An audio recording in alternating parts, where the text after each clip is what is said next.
A nossa convidada de hoje é nutricionista Marcela Pisato e esse bate-papo é esclarecedor, né, sobre a síndrome dos ovários policísticos, a conhecida como SOP.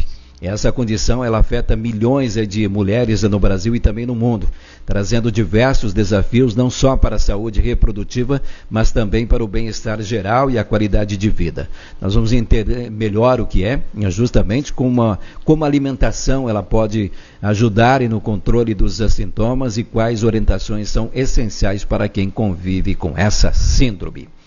Marcela, primeiro te agradecer, muito obrigado por estar com a gente. Eu que agradeço o convite aqui, que vem através da nossa equipe de produção. Grande abraço, tudo bem? Bom dia.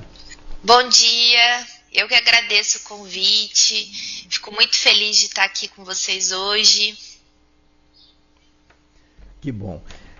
Você fala da onde, Marcela? É natural da onde? Eu sou de Mojimirim, interior de São Paulo, mas atualmente eu moro em Conchal, interior de São Paulo também. Ah, é? E por que a nutricionista? Por que foi para essa área aí? É apaixonada por isso? Gosto muito de alimentação, a parte de nutrição, de atender pessoas, cuidar de pessoas, mas principalmente de gostar de comida mesmo. Ah, é? Marcela, esse assunto que a gente trata, então, conforme eu fiz aqui a introdução, e certamente o público, as pessoas que estão acompanhando a gente, querem saber um pouco mais, né? O que é, na realidade, a síndrome, né, dos ovários policísticos e quais os principais sintomas que apontam para esse diagnóstico. Certo. Bom, a síndrome, ela é uma questão metabólica, né, que atinge ali mais ou menos 20% de mulheres na idade fértil. E é um problema que atinge o organismo todo, então vai ter sintomas desde de questões hormonais, que pode ter aumento de acne, excesso de pelos, queda de cabelo, e também a parte de ganho de peso, irregularidade menstrual.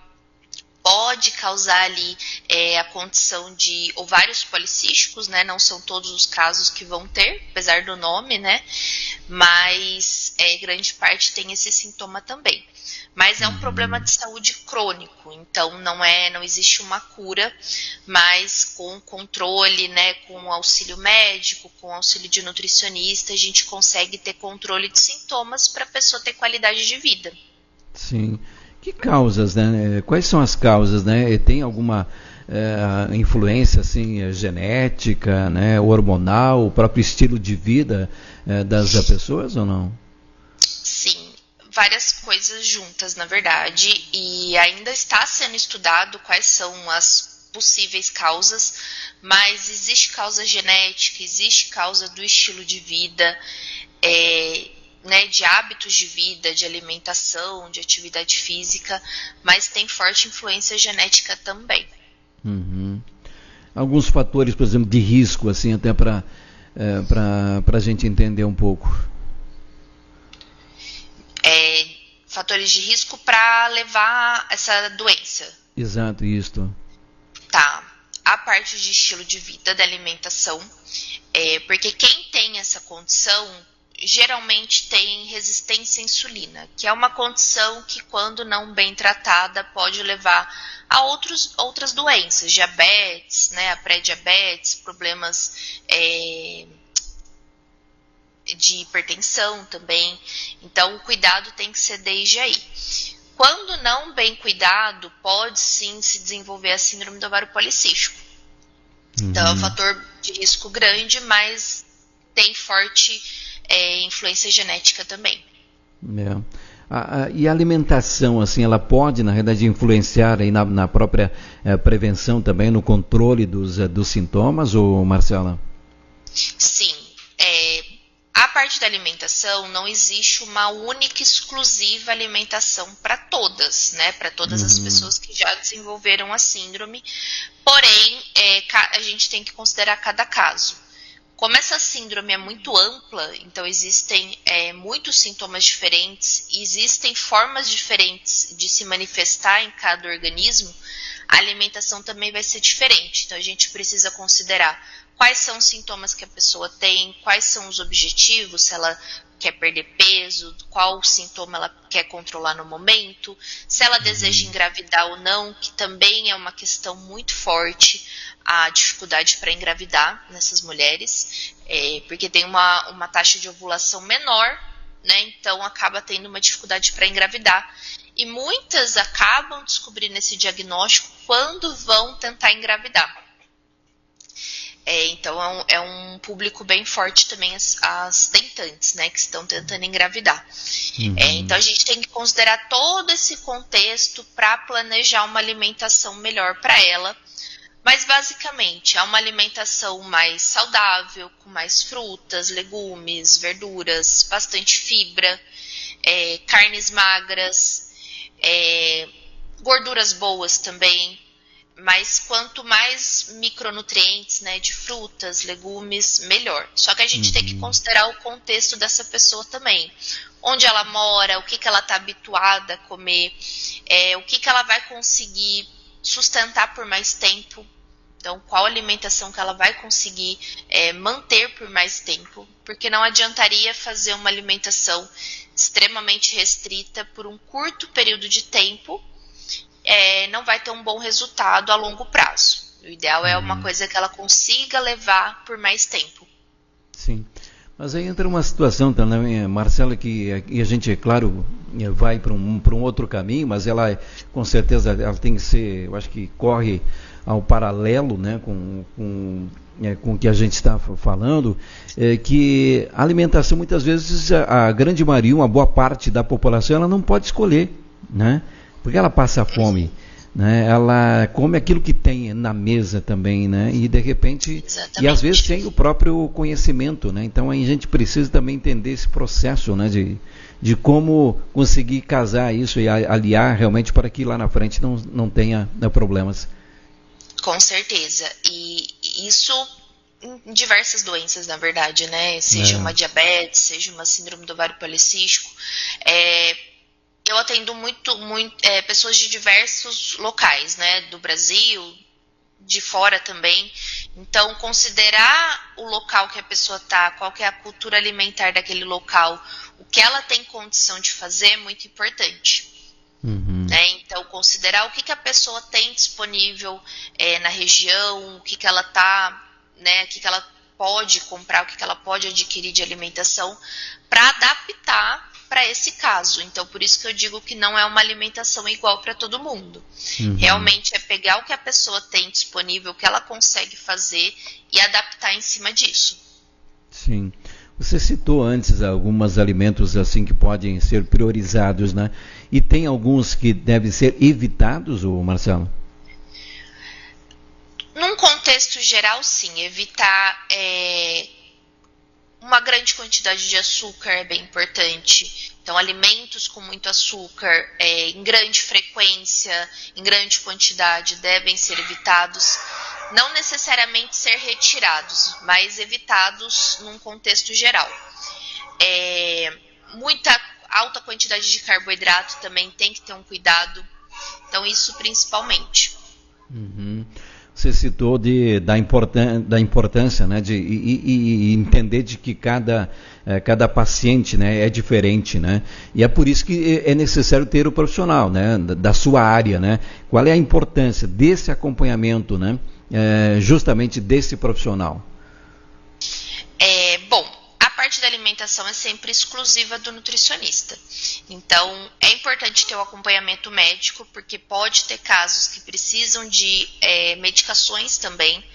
Então, é super importante ter o acompanhamento médico. E é o médico que vai dar o diagnóstico, mas a alimentação é sempre exclusiva do nutricionista. Então, a parte de dieta, orientações alimentares, é sempre o nutricionista. Então, no mundo ideal, é que tenha o acompanhamento dos dois, tanto o médico quanto o nutricionista.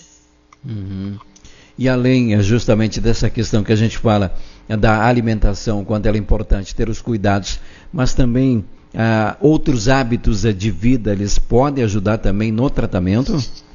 Com certeza. A parte de atividade física é essencial. Então, ter ali uma certa frequência de atividade física mesma coisa da alimentação, o que você consegue colocar em prática. Então, qual atividade física você tem mais acesso, né, na sua região, que você consiga colocar na sua rotina, uma frequência ali boa. Então, é essencial. A qualidade de sono também, né? O sono tem total relação com a parte hormonal. Então, como é uma condição de saúde que tem influência hormonal, o sono vai fazer muita diferença. Então, a qualidade do sono, não só a quantidade em horas, a qualidade do sono vai fazer muita diferença também no controle desses sintomas. Uhum. E aí a gente pode falar também do estresse, né? Essa correria danada, né? A gente parece que o dia com 24 horas é muito pouco, né?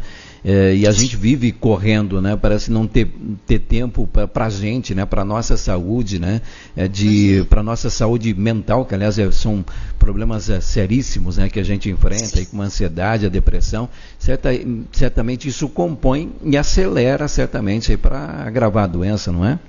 Sim, é um fator super importante também. Inclusive, uma porcentagem considerável ali das pessoas que têm síndrome do ovário policístico tem um risco maior de desenvolver algumas questões de saúde mental, como ansiedade e depressão também.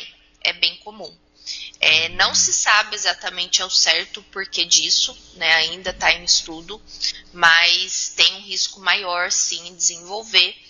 E, ao mesmo tempo, essa questão interfere nos sintomas também. Então, cuidar da saúde mental também deveria fazer parte, né? Acompanhamento psicológico também seria super importante. A síndrome, na verdade, o ideal é que tenha um acompanhamento multidisciplinar. Então, médico, nutricionista, e aí pode incluir também personal, parte de psicologia também. Então, o ideal é ter um acompanhamento multiprofissional. Uhum. Marcelo, é muito comum, né? Hoje as pessoas têm acesso a tudo, né? Tem uma dor de barriga, uma dor de cabeça, e alguns recorrem ao médico Google, né? Parece que cura tudo, né? E tem muitos de mitos que se encontram junto às redes sociais, de pessoas, quem sabe, preocupadas, né, em fazer um tratamento e acabam encontrando ali algo que na realidade não deveriam. Tem muito disso ou não? Sim. E a síndrome, ela vem sendo mais falada nos últimos anos. Então, na internet a gente encontra muito mais conteúdo do que há uns anos atrás. O que é bom, é muito bom por um lado, mas também tem que ter uma grande cautela. Tem diversos mitos, tem diversas desinformações na internet. Então, a gente tem que ter muito cuidado, filtrar o que está sendo ali visto. Na parte de medicações, suplementações, tem muita desinformação. Na parte da alimentação também. E até do diagnóstico, né? Como é um diagnóstico que pode ser um pouco mais complexo, pode demorar um pouco mais, porque pode ser confundido com outras condições de saúde. Então, tem muita desinformação, sim. A gente tem que ter um bom filtro para saber o que a gente está seguindo, né? Porque, claro que a internet é muito boa nesse sentido da gente procurar informações. Às vezes a pessoa não tem tanta condição de passar por um profissional e ela encontra um profissional que traz essas informações gratuitas na internet, mas tem que ter muito cuidado, sim. Uhum. Aliás, hoje a gente tem muito acesso à informação e também à desinformação, né? Infelizmente correm paralelas aí, né? Mas, Marcela, essa síndrome, na realidade, ela é completamente desconhecida ou agora ela está mais popular? Porque a gente imaginar que tantas pessoas, milhões de pessoas tem no Brasil, até no mundo, mas eu acho que se a gente sair perguntando por aí, a grande maioria não tem conhecimento, não é isso? Sim. Como eu falei, nos últimos anos está surgindo mais estudos, mas ainda é muito recente. É muito recente. É claro que é um problema de saúde que já atinge mulheres há muito tempo, há muito, muito tempo, mas está tendo mais estudos agora e ainda falta muito estudo, né? A gente ainda está aguardando os próximos, o que vai vir, porque ainda é muito recente. Então é um conhecimento bem novo, bem recente, sim. Hoje, por exemplo, se a gente pensar, os governos, nós temos hoje alguma rede que na realidade ela funcione, ela presta esse apoio, presta essa ajuda, ou ainda existe uma distância muito grande? Essa rede ainda ela não está formada? Não, ainda é uma distância muito grande. Infelizmente, ainda na parte pública é muito escasso o que a gente tem disponível. Inclusive, eu digo que na parte dos profissionais de saúde ainda é bem desconhecido. Então, é algo bem recente que a gente precisa divulgar mais para conseguir expandir mais esse assunto, para ver se daqui a uns anos a gente tem ali um acompanhamento melhor. Mas ainda está bem no início. Por que você se interessou justamente por essa matéria, esse assunto, Marcela? Bom, eu tô com foco de atendimento, né, nessas mulheres já fazem 3 anos. 3 anos, isso. Foi por um diagnóstico errado que eu tive, né? Eu tinha recebido esse diagnóstico e, como eu estava na pós-graduação na época, eu fui estudar e fazer meu TCC sobre esse assunto, porque eu tinha recebido esse diagnóstico, eu precisava de um assunto ali para o TCC, eu fui começar a pesquisar, e estudando sobre isso, eu percebi que provavelmente era um diagnóstico errado e eu fui buscar outras opiniões de outros profissionais. Então, eu não tinha critério suficiente para o diagnóstico. E aí, conversando com outros profissionais, eu vi que realmente tinha sido um diagnóstico errado. E só que aí eu comecei a receber muitas pacientes com esse diagnóstico. Elas já chegavam para mim e me relatavam que tinha síndrome. E eu comecei a estudar mais sobre isso, porque eu de fato não entendia ainda o que era, né? Eu não tinha visto isso na faculdade. E como eu comecei a receber essas pacientes, eu queria ajudar elas da melhor forma, porque eu percebia que elas já tinham passado em outros profissionais e não tinham tido atenção suficiente, tinham muita dificuldade em perder peso, né? Que é um dos sintomas mais clássicos, assim, é a dificuldade de perder peso, e é o que ajuda também no controle dos sintomas, em muitos casos. Então, eu comecei a estudar mais sobre isso, tanto pelo meu diagnóstico errado, quanto pelas essas pacientes que estavam vindo frequentemente. Então, eu já tinha foco em atendimento em mulheres, eu já atendia mais mulheres na época, e comecei a receber muito frequentemente esses casos. E aí eu percebi que tinha ali algo que eu precisava ir mais a fundo. E aí chegou um momento que eu realmente decidi focar nisso, mas atendo outros casos de saúde da mulher, não somente a síndrome do ovário policístico, né? Mas é um assunto que eu gosto bastante ali de estudar. A síndrome, ela tem cura? Ou eu posso passar cura. A vida toda? Não tem cura, então ali enquanto você estiver em idade fértil, provavelmente você vai ter esses sintomas, e como eu disse, pode ser confundido com muitas outras condições de saúde que têm sintomas parecidos. Não existe uma cura, porque a cura você faria um tratamento, tomaria uma medicação e não teria mais esse problema, né? Estaria livre desse problema. Como é uma condição metabólica do seu organismo, né? Então, não tem uma cura, mas tem um controle de sintomas. Então, você consegue ter uma remissão desses sintomas, né? Se você tiver ali com alimentação boa, atividade física, um sono de qualidade, você consegue ficar muito bem, tranquilamente, ter qualidade de vida. Porém, né, se acontece alguma coisa, você muda muito sua rotina, sua alimentação, esses sintomas podem voltar. Então, não dá para dizer cura, mas uma remissão de sintomas. Você tem um lema lá que você fala de qualidade de vida e emagrecimento para quem tem o SOP, né? Essa síndrome. E aí a gente vem nessa questão, você até tocou nesse assunto, e o quanto a gente tem, né, de pessoas que infelizmente talvez a gente não dê uma importância devida, né, do quanto a gente tem se alimentado mal, e aí provocada a obesidade em crianças, né? Crianças já estão obesas. O número é muito grande, né, de pessoas pelo mundo e de pessoas que perdem a vida, né? Eu acho que a nível de Brasil tem um levantamento, né, você pode até me corrigir, mas me parece que é este o número, próximo de 180 mil pessoas que morrem por ano no país, né, em consequência da obesidade, né? São números assim assustadores, né? É um assunto que está super em urgência e que está aumentando cada vez mais. Então a projeção para daqui 30 anos é que grande parte vai estar em obesidade. Então, e aí leva a diversos problemas de saúde, não só a síndrome, mas várias outras questões. Então, é um assunto que está em urgência, sim. Uhum.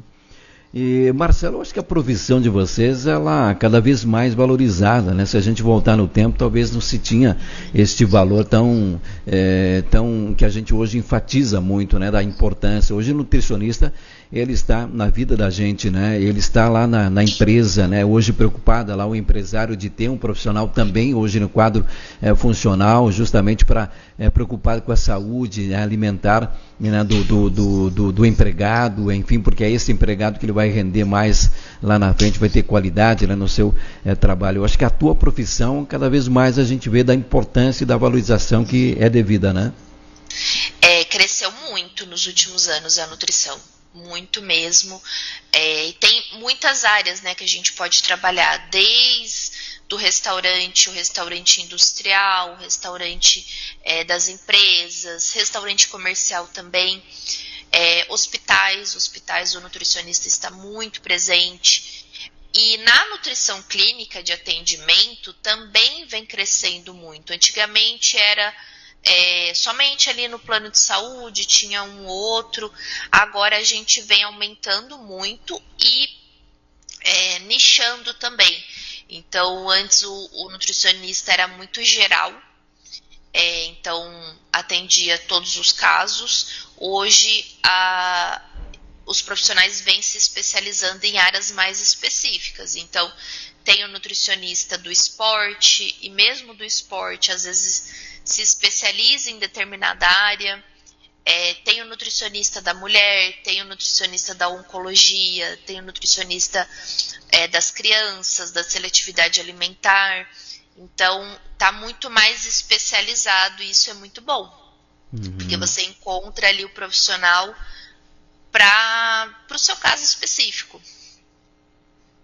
Marcela, hoje você faz também um atendimento online, né? As pessoas que têm interesse em buscar mais informações, fazer uma consulta, né? Podem contatar com você de que maneira? Isso, em todas as redes, ou no Instagram, e aí tem o link já pro WhatsApp, então pode entrar em contato pelo WhatsApp. Eu atendo para qualquer lugar do mundo, então no Brasil, qualquer lugar. Pessoas brasileiras que moram fora também, que me encontram pelas redes. Então, o atendimento online, ele chega onde ele precisa, para quem precisa de fato. E os horários são muito mais flexíveis, né? A pessoa consegue fazer a consulta de onde ela estiver, então é muito mais tranquilo ali na parte de agendar. Eu sou muito a favor do online por conta disso. Os nutricionistas começaram a atender online na pandemia, antes não era permitido, e aí com a pandemia abriu essa possibilidade, e foi muito bom para a nossa profissão, porque a gente chega para quem precisa. Então eu tenho pacientes de lugares que não têm acesso, cidades muito pequenas, não têm um bom acesso ali na saúde pública e até privada, então a gente consegue chegar onde precisa mesmo. Que legal. Marcela, parabéns, tá, pelo teu trabalho, né? E muito obrigado por nos atender hoje. Eu acho que o assunto é extremamente importante. Certamente ele leva quem sabe algumas pessoas e mulheres que estiveram acompanhando a gente identificadas, né, com este problema, tá? Muito obrigado mesmo, a gente agradece. Eu que agradeço pelo convite. Até uma próxima, então. Até.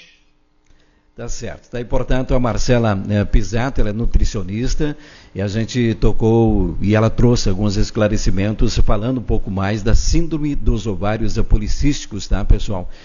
Conhecida como a SOP, que afeta milhões de mulheres no Brasil e também no mundo, tá? Fique atento, mas sempre buscando o conhecimento, a informação através de um profissional, tá? Que possa realmente te entregar ali informações importantes, tá? E como é o caso aí da Marcela Pisato, que você encontra nas redes sociais também, ela faz o atendimento aí online, tá certo? São agora 10 horas mais 3 minutos, 10:03. Você está acompanhando o Comando Regional e a gente segue em frente com as principais informações da manhã.